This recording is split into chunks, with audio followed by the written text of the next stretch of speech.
Amém, amém. Mateus capítulo 1, versículo 18. Foi assim o nascimento de Jesus Cristo. Maria, sua mãe, estava prometida em casamento a José, mas antes que se unissem, achou-se grávida pelo Espírito Santo. Por ser José, seu marido, um homem justo, e não querendo expô-la à desonra pública, pretendia anular o casamento secretamente. Mas, depois de ter pensado nisso, apareceu-lhe um anjo do Senhor em sonho e disse: José, filho de Davi, não tema receber Maria como sua esposa, pois o que nela foi gerado procede do Espírito Santo. Ela dará à luz um filho e você deverá dar-lhe o nome de Jesus, porque ele salvará o seu povo dos seus pecados.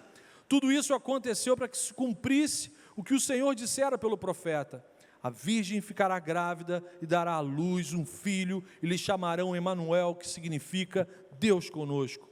Ao acordar, José fez o que o anjo do Senhor lhe tinha ordenado e recebeu Maria como sua esposa. Mas não teve relações com ela enquanto ela não deu à luz um filho. E ele lhe pôs o nome de Jesus. Amém, amém. Alguns no automático poderiam até falar: Nossa Senhora, que texto lindo. Porque a expressão Nossa Senhora é uma das mais faladas no vocabulário nacional. É ou Nossa Senhora ou Virgem Maria. Alguns na expressão econômica só fala vixe, mas é do Virgem Maria. Ou então os nossos irmãos mineiros, o nó já é preguiça, mas é o Nossa Senhora. Então até muito evangélico distraído fala Nossa Senhora direto. Alguns coordenadores de célula de igrejas lá da França, eu volto e meio ouço, os irmão, o culto foi uma bênção, Nossa Senhora. Por quê? O Brasil é um país de maioria católica romana e abriga o maior santuário mariano do mundo, a Basílica de Aparecida do Norte. Eu mesmo tenho grande gratidão ao Senhor, porque foi na fé católica que eu fui apresentado ao Senhor, que foi cunhado em mim o temor ao Senhor. Então eu tenho muita gratidão, porque através dos irmãos romanos eu fui iniciado na fé cristã, e à medida que fui tomando sede, com mais conhecimento da pessoa de Cristo, acabei conhecendo os irmãos reformados. E até é importante falar aqui para todo mundo que um cristão verdadeiro necessariamente tem que ser católico apostólico. Católico no sentido universal, apostólico porque o ensino é baseado nas instruções dos apóstolos, e o que a gente vai só conversar é o romano. Então, uns são romanos, outros são reformados, outros são oceânicos. Então, é só no finalzinho que a gente vai conversar, mas necessariamente todo cristão tem que ser católico e apostólico, senão não é cristão.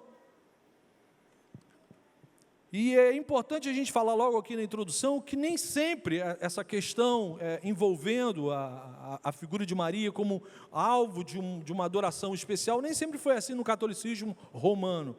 Durante os primeiros 5 séculos do cristianismo, a Igreja Católica só adotava a Bíblia no que diz respeito a qualquer assunto do cotidiano da vida cristã, inclusive no que diz respeito aos assuntos concernentes a Maria. A Igreja Católica, durante 5 séculos, só se relacionava tendo como base a Bíblia Sagrada. Pois para qualquer cristão, a Bíblia Sagrada tem que ser a sua única regra de fé e de prática.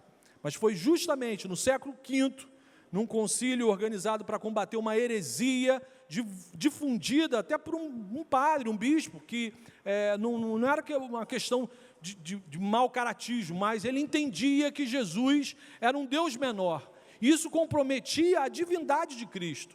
Então, num concílio teológico, para combater essa heresia, foram acrescentados crenças acerca da pessoa de Maria, mas sem nenhuma base bíblica.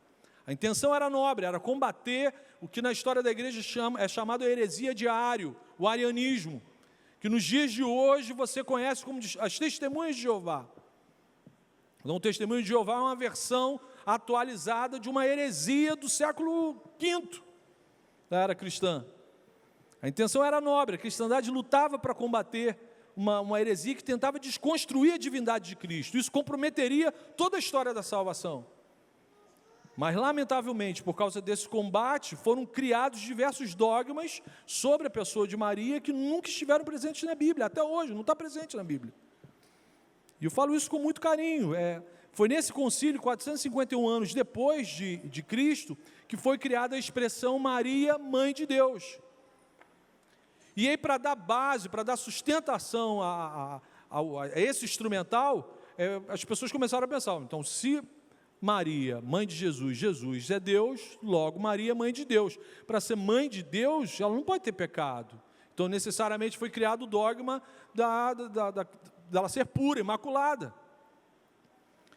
Só que, para ela ser pura e imaculada, os seus pais necessariamente teriam que ser puros e imaculados, os seus avós, os seus bisavós, e aí você cria um problema que vai chegar lá em Adão. E a linha de raciocínio estava certa, mas a conclusão que estava equivocada. Por quê? Porque a pessoa de Jesus é completamente diferente de qualquer outro ser humano. Jesus é o plenamente homem, ele mesmo fala, o Filho do homem, e é o plenamente Deus, Filho de Deus. Então Maria é mãe da natureza humana de Cristo, do plenamente homem. O plenamente Deus existe na eternidade, existia antes de Maria. Então Maria é mãe da natureza humana de Jesus. E necessariamente, por causa da história da salvação, para Jesus ser habilitado perante a justiça divina, perante a santidade de Deus, para nos justificar, para ser o nosso Redentor, nosso Salvador, necessariamente, essa natureza humana de Jesus teria que herdar a inclinação à tentação. Então, necessariamente, Jesus precisava de um DNA adâmico. Maria é filha de Adão. E Jesus queria, de proposital na história da salvação, era necessário receber essa natureza, essa informação adâmica, para que ele fosse tentado. Só que o plenamente Deus também tinha a informação do alto, para que em todas as coisas ele fosse obediente. Isso qualificou Jesus para ser o nosso Redentor, nosso Salvador. Em todas as coisas ele foi tentado, porque ele tinha a herança da natureza adâmica da sua mãe, mas em todas as coisas ele foi obediente, porque ele era plenamente Deus. Era o Filho do homem e o Filho de Deus. Então, Deus uniu a parte biológica herdada de Maria com a parte espiritual promovida pelo Espírito Santo, mas, ao longo dos séculos, para dar sustentação a esses dogmas introduzidos na história da cristandade, foram necessários a criação de outras crenças. Daí se criou-se o dogma da virgindade perpétua, o dogma da intercessão ao longo dos séculos. Em 1951 foi criado um último dogma sobre Maria. Então depois ensinaram que ela era mediadora entre os homens e Jesus, uma espécie de corredentora. Então essas crenças ensinadas ao longo dos séculos não tem nenhum suporte bíblico, nenhum apóstolo do Novo Testamento chancela esses dogmas. Então isso deveria nos chamar, no mínimo, vamos estudar melhor sobre esse assunto. Então é evidente que todos esses ensinamentos, na prática, algo que é criado num ambiente teológico, quando vai para a prática das pessoas, isso acabou no dia a dia das pessoas, transformando Maria numa quase quarta pessoa da Trindade. Ela passou a ser vista com tanta divindade, com tanta pureza, com tanta perfeição, com tanta santidade, que a ponto de, na prática, ser entendida, ser vista como uma quase corredentora, em igualdade com Jesus Cristo. Então, eu sei que é um absurdo que eu estou falando aqui, mas na prática é vista como uma quarta pessoa da Trindade. Eu poderia falar assim.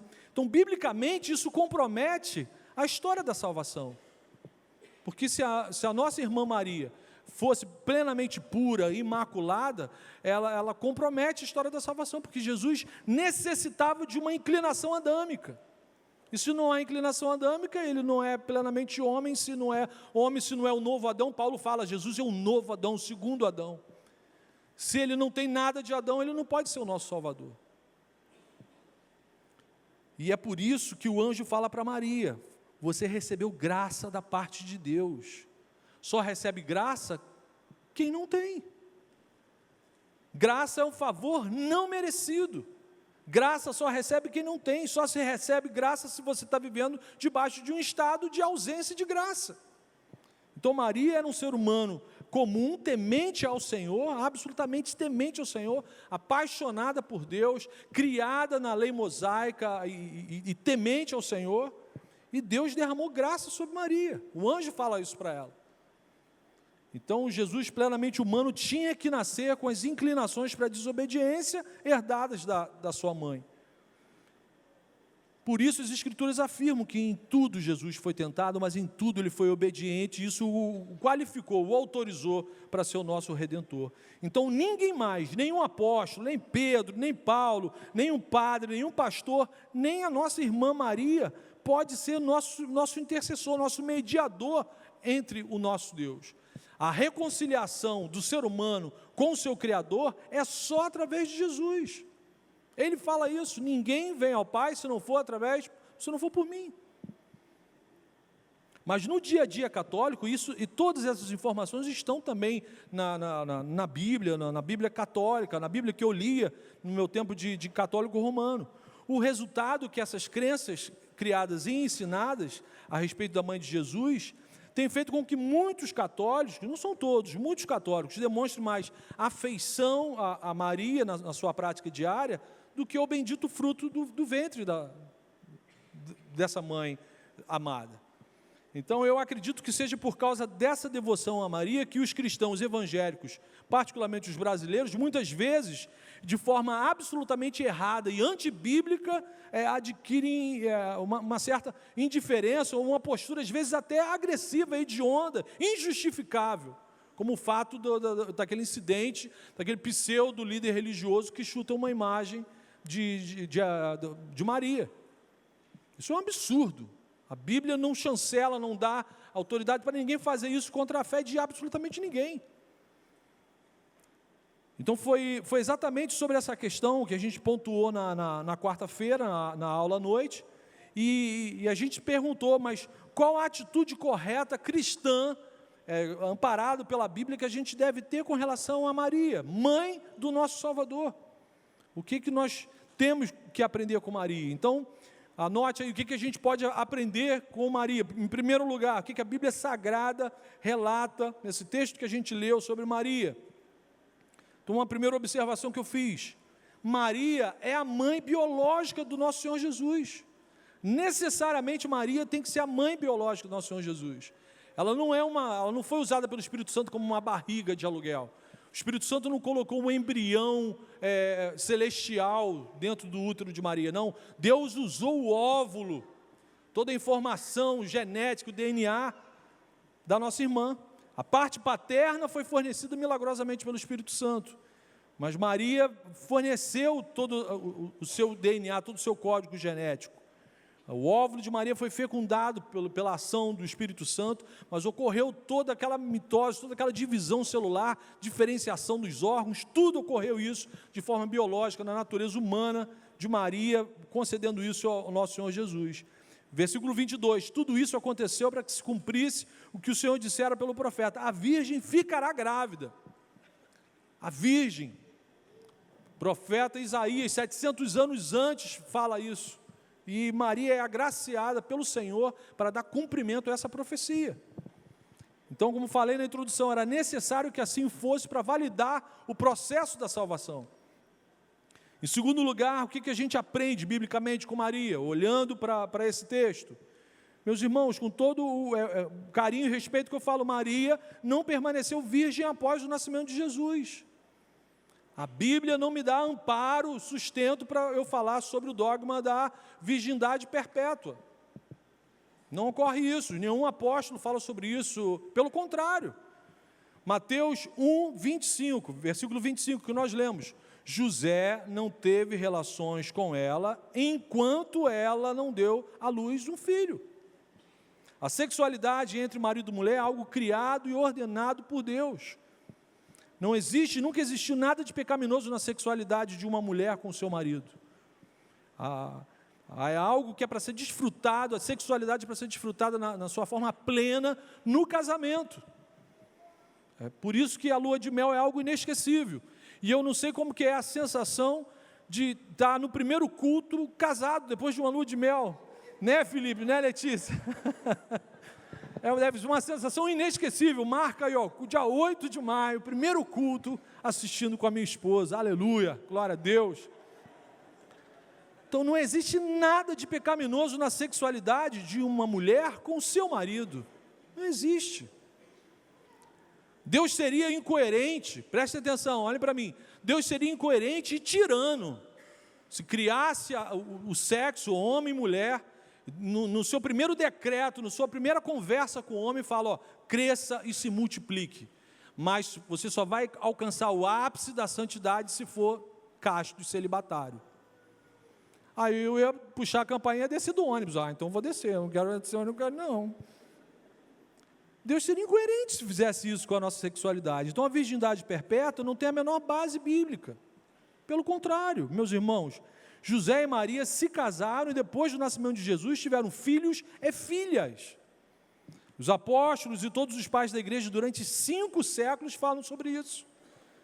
Por exemplo, todos os patriarcas da igreja tinham esse pleno entendimento. Para eles, o Tiago, que escreveu a epístola de Tiago no Novo Testamento, Tiago, irmão de Jesus, o primeiro irmão que nasceu depois de Jesus. O argumento de que a palavra adelphos, no grego, usada para irmãos, também pode se aplicar a primos, é muito frágil, porque na cultura grega, no idioma grego, adelphos é usado prioritariamente para se referir a irmãos biológicos. Era o uso comum e não teria o porquê eu citar nomes de primos o tempo inteiro e não citar o nome dos outros primos dos outros apóstolos. Quando citava a palavra adelphos, era se referindo aos irmãos biológicos, tanto dos apóstolos como de Cristo. Diversos pais da igreja falam sobre os irmãos e irmãs de Jesus. Por favor, abra sua Bíblia em Marcos, capítulo 6, e o texto que eu vou ler agora é um texto que eu extraí da minha Bíblia católica, Bíblia que eu conservo até hoje, uma das traduções bíblicas, a Nova Jerusalém, a tradução do grego é muito boa. Então, Marcos capítulo 6, versículo 3, Jesus estava se expressando, pregando, e alguém faz essa observação: não é ele, o carpinteiro, o filho de Maria, o irmão de Tiago, de José, de Judas e de Simão? Não vive aqui entre nós também suas irmãs? Então, não há sustento bíblico. Eu olho para a Bíblia e vejo que Maria não permaneceu virgem após o nascimento, até porque a família, o casamento é um projeto de Deus, é um projeto maravilhoso. A trindade significa a família perfeita, a família celestial. Deus Pai, Deus Filho, Deus Espírito Santo. Então, família é um projeto de Deus. Em terceiro lugar, à luz das Escrituras, nós vemos que Jesus não tratava Maria com uma distinção espiritual diferente das outras pessoas. O seu filho Jesus, o plenamente homem, o plenamente Deus, não tratava a sua mãe de uma forma especial, ou de uma forma que pudesse alimentar na gente a expectativa de que ela deve ser reverenciada. Não existe isso da parte de Jesus. Jesus não tratava a sua mãe como se ela fosse especial em relação às outras pessoas. Desde cedo a Bíblia mostra que o relacionamento de Maria com Jesus era diferente do relacionamento normal de mãe e filho. Jesus já manifestava autoridade dentro daquela família desde cedo. No caso dos dois, o papel de autoridade estava sempre invertido. Jesus manifestava autoridade naquele contexto familiar. Lucas 8, por favor, acompanhe comigo. Lucas 8, a partir do versículo 19.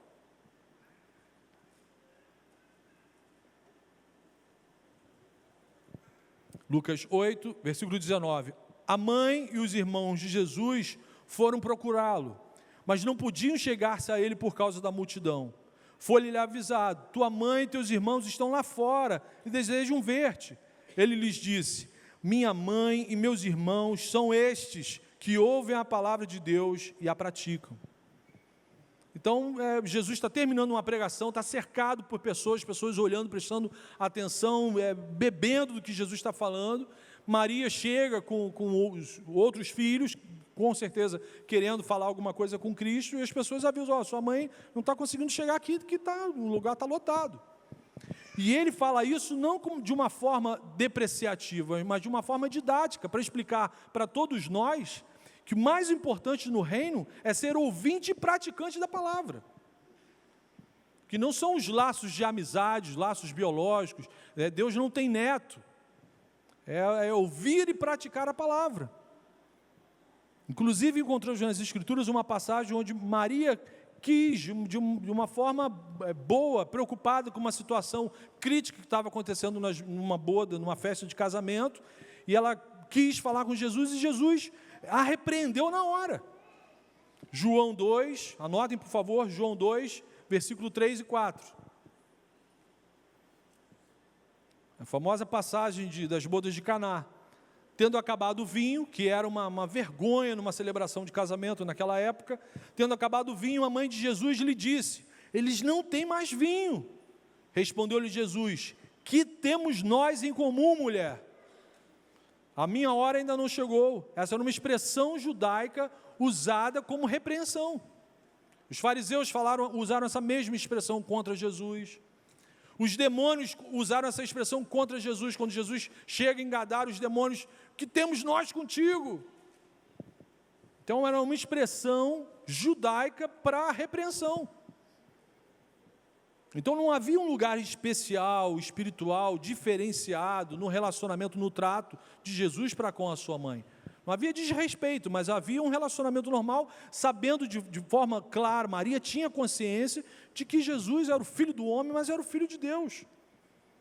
E Jesus, meus irmãos, na verdade, é bom que fique claro, Jesus desconstrói incisivamente qualquer argumentação no sentido de permitir a adoração, prestação de culto, prestação de louvor à pessoa da sua mãe.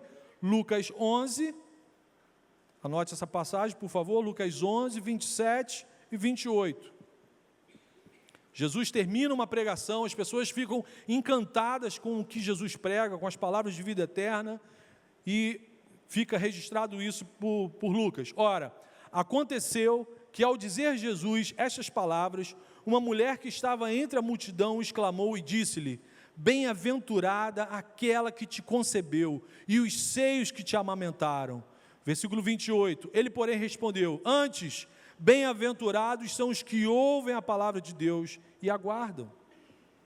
Então Jesus não estava sendo desrespeitoso com a sua mãe. Mais uma vez, ele estava querendo ser didático, trazer ensino. Olha só, não é por aí não. O que é maravilhoso nessa história toda da salvação é ouvir a palavra de Deus e viver isso, guardar isso no coração. Minha mãe é bênção, com certeza, mas o que é encantador no reino é ouvir a palavra de vida eterna e colocar isso em prática. Então aqui ele está freando, ele está coibindo, ele não está permitindo nenhuma manifestação, mesmo que equivocada, não há aqui dolo, má intenção, há admiração. E ainda assim Jesus corta isso. Mas em quarto lugar, meus irmãos, o que eu aprendo com Maria? Maria é um grande e maravilhoso exemplo de fé, de submissão, de obediência, de humildade para todos os cristãos do mundo. Se você tem dúvida de qual personagem bíblico você queira imitar, Maria é um exemplo de fé, de submissão, de obediência, de humildade, que deveria ser uma referência para todos nós. Deve ser honrada pelo papel que exerceu na história da salvação. A gente encontra diversas aplicações práticas no testemunho de vida de Maria, que deve nortear a nossa prática diária de cristianismo. Primeira aplicação prática: Maria, a mãe de Jesus, é um grande exemplo de fé e submissão à vontade de Deus. Meus irmãos, um anjo aparece para Maria, uma jovem, segundo os estudiosos, na faixa dos seus 16, 17 anos, diz para ela que ela vai ficar grávida sem conhecer, sem ter copulado com o seu noivo, com o seu marido. Isso, naquela sociedade, naquela época, significava adultério. E o adultério era penalizado com a execução sumária e pública. Ela fazia parte da lei mosaica, ela corria o risco de ser apedrejada publicamente. E qual foi a resposta de Maria? Lucas 1:38. Então disse Maria: aqui está a serva do Senhor, que se cumpre em mim conforme a tua palavra. eu e você teríamos a coragem, a submissão, a obediência, a humildade de fazer a mesma oração? Ela está prestes a experimentar uma experiência magnífica, mas correndo o risco de um sofrimento inimaginável, correndo o risco de perder a vida. Eu e você temos nutrido essa submissão ao senhorio de Cristo, mesmo quando corremos algum risco de sofrimento ou risco de vida? Ela obedeceu, até perguntou, mas Senhor, como que isso vai acontecer? Porque eu sou virgem. Não, o Espírito Santo vai vir sobre você, então, que se cumpra em mim conforme o Senhor está dizendo. Glória a Deus. Esse exemplo prático tem que ser vivido por todo cristão. Diante de uma situação iminente de sofrimento. Não é diante da bênção, o mar se abriu, que lindo, vou atravessar. Não, aqui está falando, o anjo da morte vai estar passando pertinho, hein? E é essa oração que tem que estar dos nossos lábios, que se cumpra em mim conforme a tua palavra. Segunda aplicação, Maria, a mãe do nosso Salvador, é um grande exemplo de jovem que não se envolveu com impurezas sexuais antes do casamento. Lucas 1, 26 e 27. No 6º mês, foi o anjo Gabriel, enviado da parte de Deus para uma cidade da Galiléia, chamada Nazaré, a uma virgem desposada com certo homem da casa de Davi, cujo nome era José. A virgem chamava-se Maria. Então, tanto quanto hoje, os desejos sexuais certamente vinham sobre os jovens, seres de carne e osso, com hormônios, com desejos, com inclinações. Tanto Maria como José, com certeza. Eles eram normais, e a Bíblia me mostra que sim, eles passavam por esses desejos. Embora já fosse noiva com seus 16, 17 anos, ainda assim Maria era virgem. Ela sabia que sua sexualidade era para ser vivida na plenitude do casamento. Não era para ser vivida antes.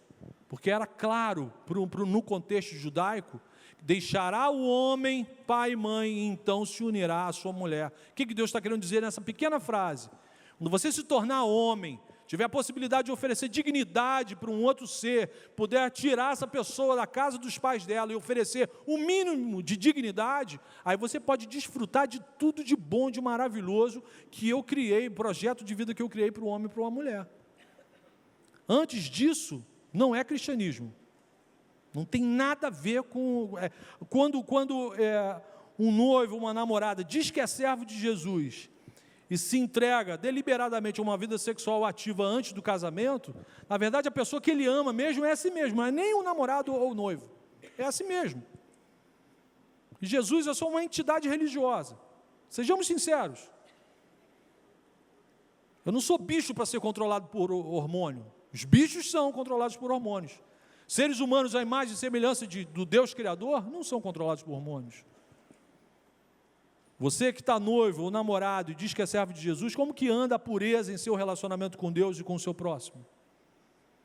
Maria deve ser uma inspiração para a sua vida, para o seu relacionamento, para os nossos jovens, inclusive para os nossos casados. Pornografia é pornéia, é impureza sexual. Qualquer atividade sexual, mesmo que virtual, fora do ambiente matrimonial, é pecado. E o que era pecado na Palestina do século I é pecado na Oceânica do século XXI. Deus não faz upgrade em pecado. Ontem era, hoje não é mais. Não existe isso. Só nas pessoas que amam um caminho largo. Aí quem ama caminho largo... As Escrituras afirmam, Jesus afirma categoricamente que qualquer atividade sexual fora do ambiente matrimonial é impureza sexual. Eu não assumi um pacto com Deus, eu não assumi um pacto com a pessoa que eu digo que eu amo, eu não assumi um pacto diante das pessoas, dos meus padrinhos, das minhas testemunhas. Então não existem exceções, nem mesmo para os noivos. São nessas pequenas atitudes que nós testemunhamos quem de fato nós amamos.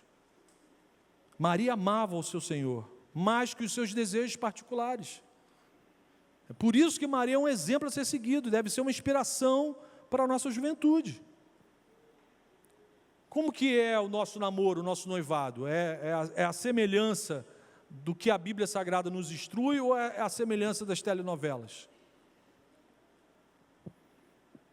Jesus, a gente canta, Jesus vive em mim. Mas na hora que eu viro polvo, né, tem aqueles namorados que viram polvo, né, não tem mão, tem uma porção de tentáculo. Parece até aquelas entidades indianas, cheias de braço. Nessa hora, eu sou templo do Espírito Santo. A gente deve aprender isso com Maria. Maria é um exemplo disso para a gente. De santidade, de pureza dentro do relacionamento. Na espera, num relacionamento de noivos, com referência bíblica. Terceira aplicação, Maria, a mãe do nosso Redentor, é um grande exemplo de gratidão e humildade. A semelhança de Ana, quando teve Samuel, Maria também canta um belíssimo louvor de gratidão a Deus. Ela expressa gratidão. Lucas 1, 46 em diante. Anote, por favor, Lucas capítulo 1, a partir do versículo 46, Maria canta um louvor ao Senhor. Então disse Maria, minha alma engrandece ao Senhor, e o meu espírito se alegra em Deus, meu Salvador, pois atentou para a humildade da sua serva. De agora em diante, todas as gerações me chamarão bem-aventurada, pois o poderoso fez grandes coisas em meu favor. Santo é o seu nome, a sua misericórdia estende-se aos que temem de geração em geração. Então, mesmo sendo usada por Deus de uma forma extraordinária, Maria se manteve como serva humilde. Eu e você temos nutrido no nosso relacionamento com Jesus esse coração grato e adorador, uma postura humilde. Somos de fato servos humildes. Vive esse exemplo no seu dia a dia, assim como Maria viveu. Tenha ela como uma referência, porque é uma referência que me aponta para Cristo. Uma referência de humildade, de gratidão. Quarta aplicação. Maria, a mais especial das mães, é um grande exemplo de vida de oração. Com certeza, na igreja primitiva, Maria deve ter inaugurado, cadê a Fatinha? O grupo das Déboras, era Maria que estava comandando a oração com as Déboras. Com certeza, a última menção de Maria no Evangelho está aqui em Atos, capítulo 1, versículo 14. A última vez que Maria aparece nos registros das Escrituras, está aqui em Atos. Lucas registra isso. Olha como é que isso chamou a atenção no coração do evangelista. Atos 1, versículo 14. Todos que seguiam a Jesus, esses perseveravam unânimes em oração com as mulheres, com Maria, mãe de Jesus, e com os irmãos dele. Então, tanto Maria como os irmãos de Cristo se tornaram seguidores de Cristo. Jesus se torna o Senhor deles. Maria se tornou mais uma entre os seguidores de Cristo. E perseverante na unidade em oração. Ela se torna praticante dos ensinamentos de Cristo. O plenamente Deus, o plenamente humano. Lucas deixa esse último registro bíblico mostrando que era uma mulher, junto com os seus queridos, perseverando em oração. E aí eu pergunto para a amada igreja, como que anda a nossa vida de oração? Quanto tempo a gente passa conversando com o nosso Deus, tanto no quarto secreto, como na nossa coletividade, na nossa comunidade? Porque é abençoador, meu irmão, quando você ora comigo, na minha presença, você me abençoa. Se você também tiver controle sobre a sua agenda de quinta-feira à noite, manifeste poder, peça ao Senhor o poder, manifesta ali, altera a sua agenda de quinta-feira à noite, vem orar com a gente aqui, perseverando juntos em oração. Meus irmãos, para concluir, de acordo com a Bíblia Sagrada, portanto, qual deve ser a nossa atitude cristã com relação a Maria? Então, todos os cristãos devem ver Maria um grande exemplo a ser seguido. Assim como nós admiramos Pedro, Paulo, João, a gente deve admirar e imitar Maria naquilo que o seu testemunho nos aponta para Cristo. Não foi isso que Paulo falou? Sejam meus imitadores, assim como eu sou de Cristo. Então sejamos imitadores de Maria, porque ela aponta no seu testemunho, no seu exemplo, ela nos aponta para Cristo. Por outro lado, nenhum cristão tem permissão para ir além do que a Bíblia ensina sobre a mãe de Jesus. Nenhum cristão tem permissão da palavra de Deus para ir além do que a Bíblia ensina sobre a mãe de Jesus. Ou seja, Maria não é a nossa intercessora, não é a nossa mediadora entre os homens e Cristo, não é a nossa corredentora, não é a nossa mãe, não é mãe da igreja. Não está isso na Bíblia. Ela não foi assunto aos céus, como em 1951 afirmo, não é rainha do universo. Maria não é a Nossa Senhora, Maria é a nossa irmã em Cristo. Só Jesus é o nosso Senhor. Jesus é o Senhor de Maria.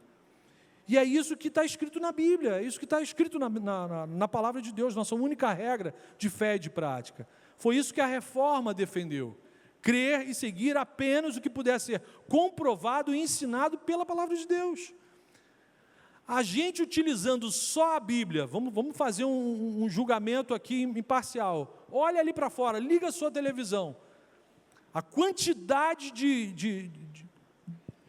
eu estou procurando uma palavra menos agressiva aqui para a mais amorosa.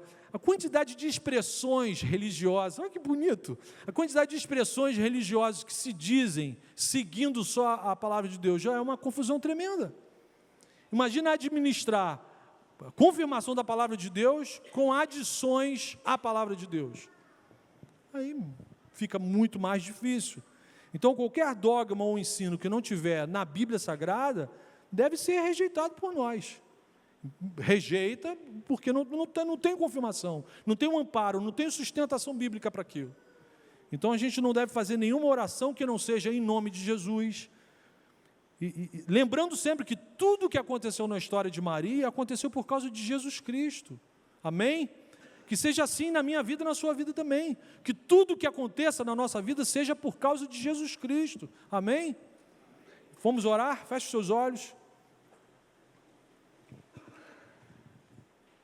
Senhor Deus, muito obrigado pela Tua palavra, Senhor. Obrigado pelo amor que o Senhor tem por nós, Senhor. Nosso coração é Teu, só Você nos amou até a cruz e por isso que nós desejamos só o Senhor. Pai, muito obrigado pela vida da Tua serva Maria, Senhor. Obrigado porque o Senhor a usou, o Senhor a sustentou, e a nossa oração é que o Senhor faça o mesmo com a gente, Senhor, assim como o Senhor fez com Maria, Senhor. Queremos ouvir a Tua voz, Te obedecer assim como ela fez, por isso nos ajude, Senhor, a Te servir de acordo com a Tua palavra. Livra-nos de crenças que não estejam na Tua palavra, Senhor, e nos dê um coração humilde e submisso como o da Tua serva. Use os jovens, as crianças, os idosos, os adultos dessa igreja na Tua obra, Senhor. Abençoe as irmãs que já são mães e aquelas que ainda não são, Senhor. Que o Senhor as visite nesse ministério, Deus, nesse chamado sagrado da maternidade, Pai. Muito obrigado pelas nossas mães, Senhor. E eu Te peço também que a Tua graça alcance nesse momento, Senhor, todos os nossos irmãos e irmãs que se encontram enfermos, Pai. O Teu nome, Senhor, a Tua palavra diz que no Teu nome a doença bateria em retirada, Senhor. Então, nós rogamos ao Senhor agora que o Senhor cure o Seu povo, Senhor. Pai, por favor, cura, visita, Senhor, restaura, da mesma forma como o Senhor deu estrutura ao corpo físico de Jesus Cristo, que o Senhor faça o mesmo com os Teus servos, com as Tuas servas que estão aqui nessa noite, Senhor. Purifica, Senhor, o nosso culto, o culto que Te prestamos e fortaleça a nossa fé. Eu Te peço isso, eu faço essa oração, Senhor, em nome de Jesus. Amém, amém.